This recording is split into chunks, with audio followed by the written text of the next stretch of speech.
Hey, history warriors. Did you know the Soviet Union tried to erase God from history and nearly succeeded? Over 106,000 priests gunned down in 2 years. Churches gutted into barns. Bibles smuggled in potato sacks like forbidden treasure.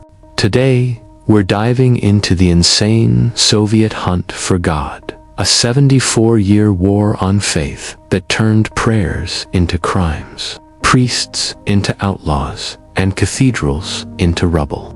From secret masses in frozen barns to Stalin's midnight raids, a World War II twist that revived crosses, and a 1991 miracle that brought God back, this epic will grip you to the end.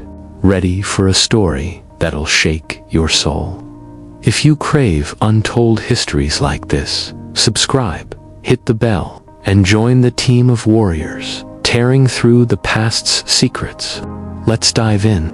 It's October 1917. The Russian Empire is crumbling like ash. Tsar Nicholas II abdicated, soon to be shot. World War I. A slaughterhouse chewing up 2 million Russians.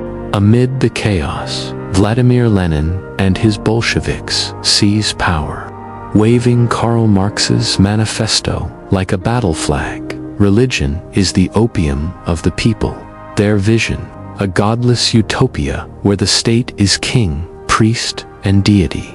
January 20th, 1918, the hammer falls. Decree on separation of church and state. Churches lose land, schools, legal rights, priests, parasites of the old regime, seminaries, shuttered, church bells, silenced or melted for bullets. The Russian Orthodox Church, a 1,000-year pillar of 100 million souls, is now a target.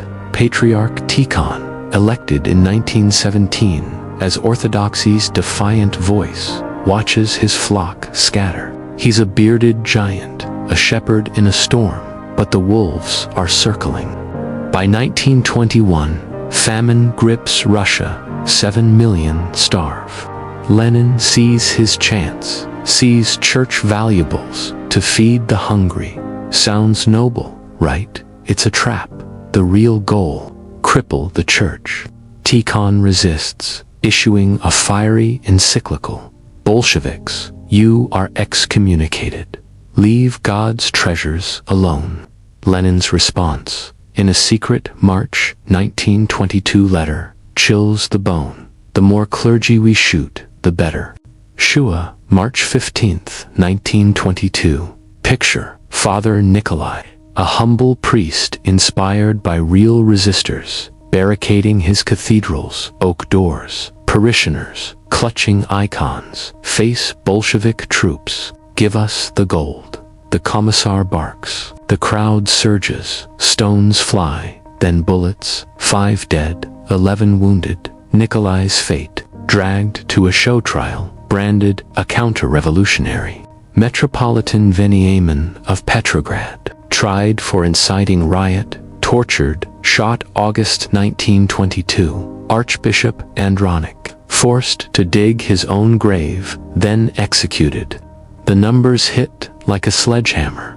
28 bishops, 1,215 priests executed by 1922, 130,000 clergy arrested, cathedrals defaced with posters, God is dead, long live science.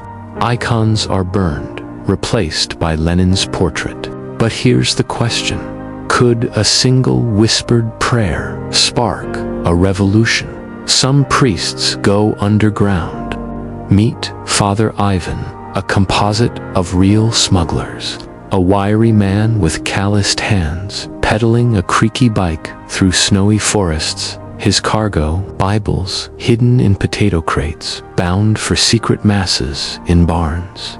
Picture him, heart pounding, passing a Bolshevik checkpoint. Just potatoes, comrade. A nod, and he's through. These masses, lit by candles in jars, draw dozens farmers, widows, kids, reciting psalms in whispers. Every prayer is espionage, Ivan jokes grimly. A few churches limp on under NKVD surveillance, hidden mics in confessionals, rumors swirl. The 1920s are a flicker of defiance, but a darker storm brews. By 1923, Lenin's health fades, and Joseph Stalin, a former seminary student turned atheist warlord, claws toward power. His hatred for religion, personal. He once studied to be a priest in Georgia. Did old hymns haunt him? His regime escalates the war. The League of Militant Atheists, formed in 1925, grows to 5 million members by 1929, parading godless 5-year plans. Their slogan, "Wipe out superstition." School kids are taught to mock priests. Some spit on crosses for extra rations. April 8, 1929, Stalin drops the guillotine, law on religious associations. No religious activity outside state-approved walls. No charity, no youth groups, no missions. Break the rules. Gulag monasteries turned into prisons or stables. Families deported to Siberia for owning a cross. Confession booths branded espionage hubs. Churches plummet. 29,584 in 1927 to under 10,000 by 1930. Priests face 81% income taxes. No pensions, no mercy. Parishes can't afford candles, let alone salaries. Real hero, Bishop Seraphim Chichogov, a noble turnmonk, he preaches defiance. Christ outlives empires. Arrested in 1928, he was harshly interrogated, sent into exile, and later executed in 1937.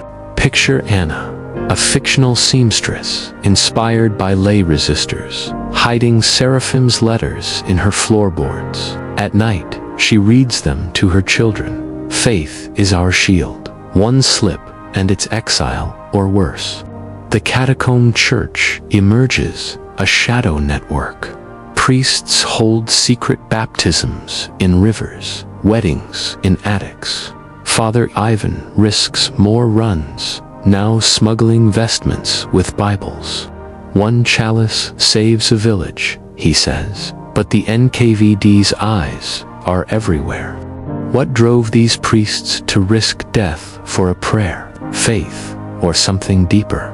In 1937, Stalin's paranoia goes wild during the Great Purge. He tells the NKVD, get rid of the clergy. The numbers are staggering.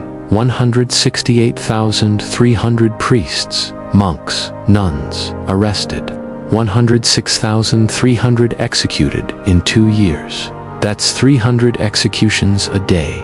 Siberia, 1933, sets the stage.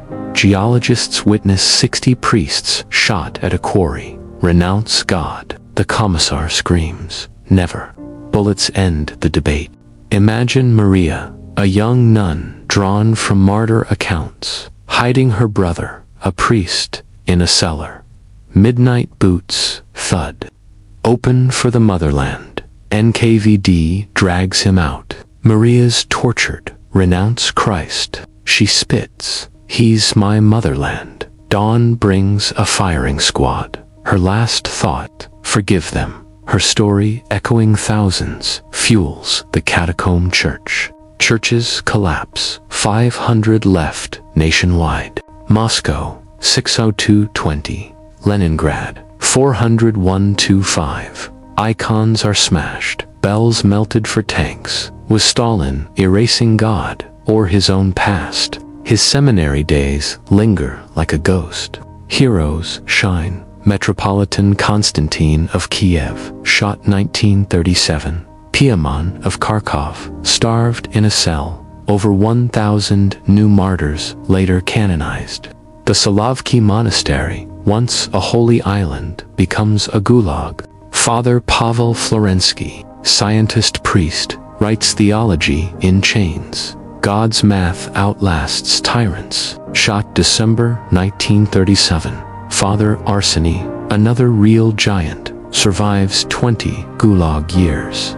Whispering to inmates, God sees your chains. Could these whispers spark a hidden rebellion? June 22, 1941. Hitler invades. Stalin's empire shakes. He needs bodies, believers included. September 1943. A secret meeting. Stalin allows 10,000 churches to reopen.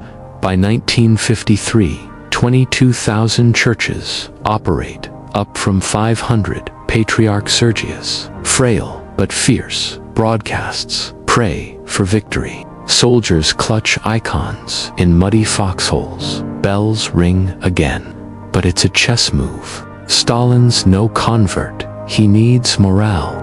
Post-war, 12,000 churches close. Ukrainian Catholics face a brutal choice. Join the Orthodox or rot in Gulag.